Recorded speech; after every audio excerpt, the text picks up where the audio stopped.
Hello, guys. How are you doing?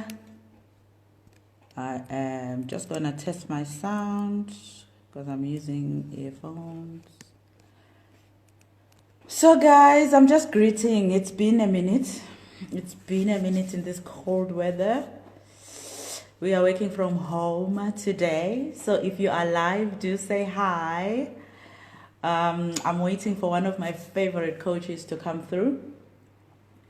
Before they come through, I'm just thinking, let me greet. What I wanted to touch on or explore with you guys while I'm waiting is the parents. So I'm having interesting parents cases.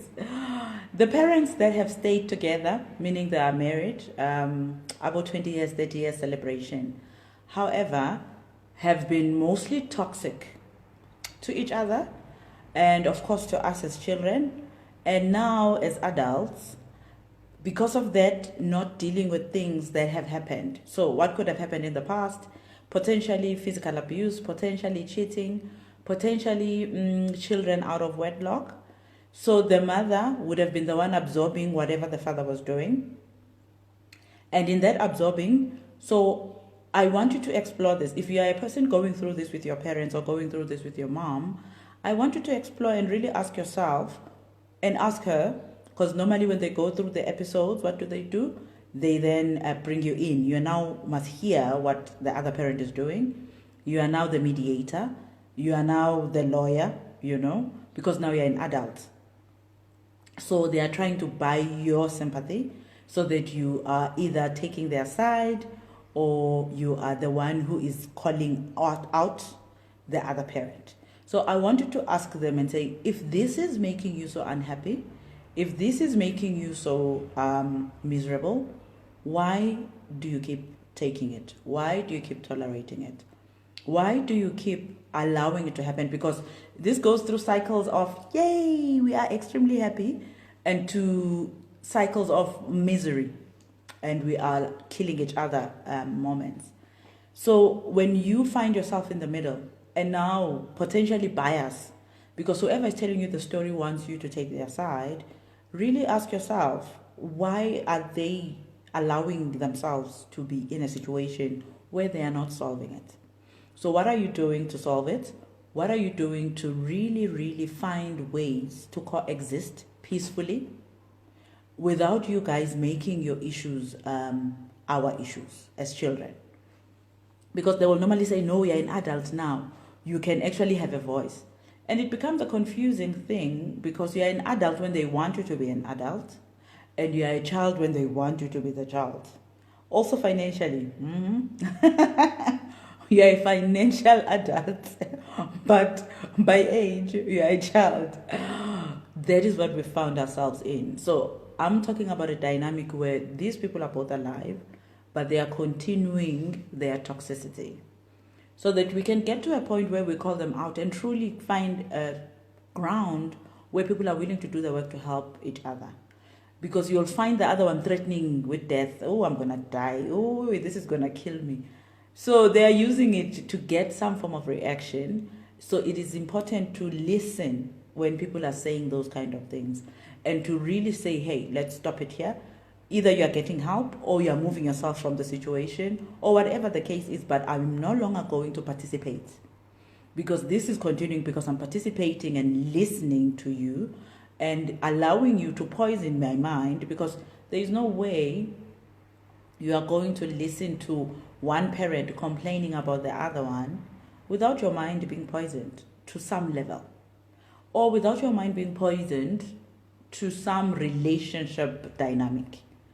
And that is very, very dangerous because you start picking up battles that are not yours to fight to begin with, that are not yours to be in to begin with.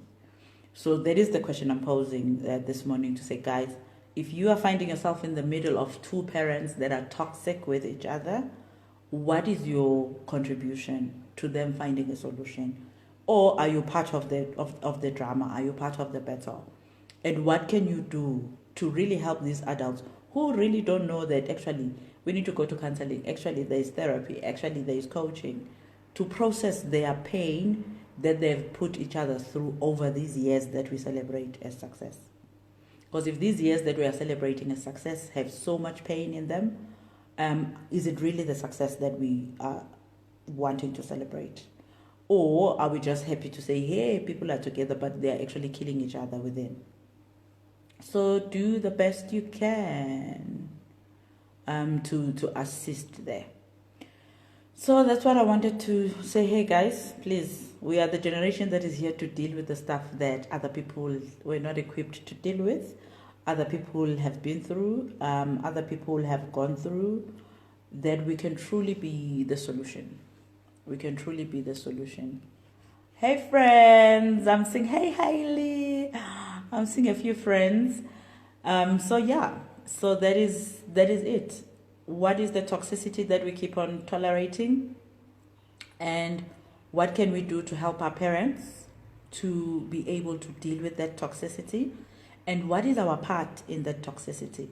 So your part would be something like, instead of really saying, guys, sort yourselves out, you start to help the other one either build a new house, move. But they are still not separating with the person who, well, your father or your mother, whichever one.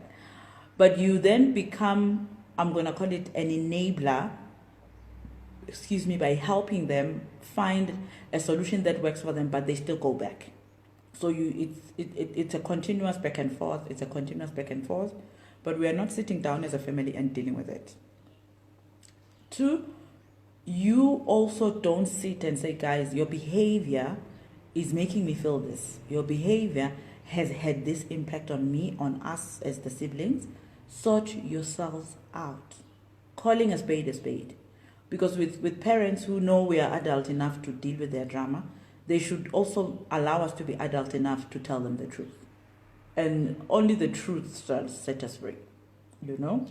So if no one has sat down as a family and said, guys, when you guys used to do this, this is what it did to us, and this is what we need you guys to be and do now, then we are not serving our parents to grow. And we are not serving ourselves to be free from the drama that comes with them. Hey, Bongi, hey. So it's a relationship. I normally say the relationships that serve us the most to learn, to grow, to evolve. Our parents, of course, our siblings, our partners, our children. That's where our most triggers are, because that's where the work is. So if your parents are triggering you to a point where you hate going home, it's time to really ask, what is the solution? What can I do? What should I be doing? Am I a passive participant? Am I an enabler? Am I scared? So that we can start solving those things at the root, so that we can also show up differently. Anyone with a question? Guys, just ask a question. Hey, Liz. I see Health and Bongi. So if you don't have a question, I'm going to go check my other coach where they are now. And then we see for their live. Ooh, their live is exciting, so I'm excited. I'm asking them this thing that we do of leaving our children home. Previously, that it was acceptable, is what everybody did. But really, when we look at where we are, what we need to be doing in terms of our parenting evolution, becoming conscious parents, is that really what we keep doing and saying, especially when we go into new relationships? So what dynamics should we be looking to, nourish, so that we are taking along and doing our job as parents? So yeah, looking forward to that. Let me check. Guys, I'm not seeing any comments. Your sweater is calling my name. Well, I'm not sure if you can see what it says, but when I saw it as well, it called my name. Also the yellow is my favorite color. That is also always calls my name, so I have to consciously stop myself from buying anything yellow. Yes, Hailey, it's a new season, guys. Also, just check up on yourself, how you're doing. I found myself very stressed. I think this time has stressed all of us mentally, emotionally, financially, spiritually. Any fears that we would normally have and would normally numb with being busy, would normally numb with whatever we used to numb, it's just finding a way to surface. It's just finding a way to manifest itself. So we really need to take time out when we feel overwhelmed to process, and we all at some point get overwhelmed. I do, especially when I'm working a lot, so I need that time to recharge myself. So whenever you need, understand what it is you need, understand what you do to give it to yourself, because there are things we can give to ourselves and there are things that we will normally ask for help, for. So know the two categories and be willing to ask for the help, because these are the times where we could do the most work to evolve. So yeah, so for me, I give myself time off to just relax, breathe, be centered again, because I really do work that gives off my energy. So if I'm not okay, I'm not bringing my best self. So I'm not being of best service to whoever is sitting in front of me. So do the same for yourself, guys. Take time out, be really present within yourself, and allow yourself that space to recharge, renew, and re-energize for each and every week that comes along. Because we are mentally stressed, emotionally stressed, anxiety, fear, everything is just out there to say, hey, see me. I'm seeing kids taking on more than they need to, parents sharing too much with kids right now. Yeah, because we were, I was thinking now, Haley, that you say that working from home was nice when children were not here. Now that my kids are here, we are fighting, get off the Wi-Fi, I'm lagging, You understand? So we have been stretched to really show up. Before we could avoid one another. Right now we can't avoid. So when we don't have the skills to know my boundaries, what is sharing that is necessary with my kids, and what is giving them my burdens. And I think if we don't do inner work, we sometimes don't know the difference, and there is a difference. So there is sharing that is necessary to say where you are, how you're doing. Also teaching them that when you're not okay, you can share and say, hey, I need help here. Because I think kids would learn from us when we are willing to be authentic, when we are willing to show up with our weaknesses and flaws, and really say where we need help. For example, when I'm tired, I do tell my sons, guys, I really need rest. I need to just, be at peace and rest and not, be busy with anything. And I tell them I'm recharging. And I'm scared. I'm telling them I'm scared of this. This is what I'm doing about it. So, navigating the learning opportunity, because with this thing, it has pushed us to really be vulnerable. But without the skills, it could be what you are talking about, that we are giving off too much than we should. Also knowing that the kids have their own fears, not seeing their friends, not playing, not being able to do this, I was telling my sons to not touch me and hug me when I come from outside, That mindset where all along it has been our normal to do that. It really takes another way of thinking for us to even implement it. We still find ourselves wanting to hug, and I'm like, oh, let me go wash my hands. Let me go take off my clothes, whatever it is that I need to do depending on where I am or where I was. So yeah, it's been a lot. Being stuck in one space for long, my friend and I were talking, say, hey, we are no longer in the streets.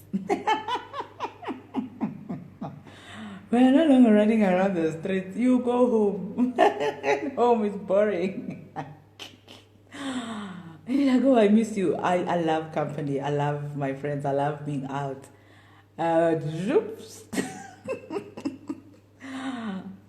you've got just family, and you need to deal with the stuff that would normally not even surface. So yeah, guys,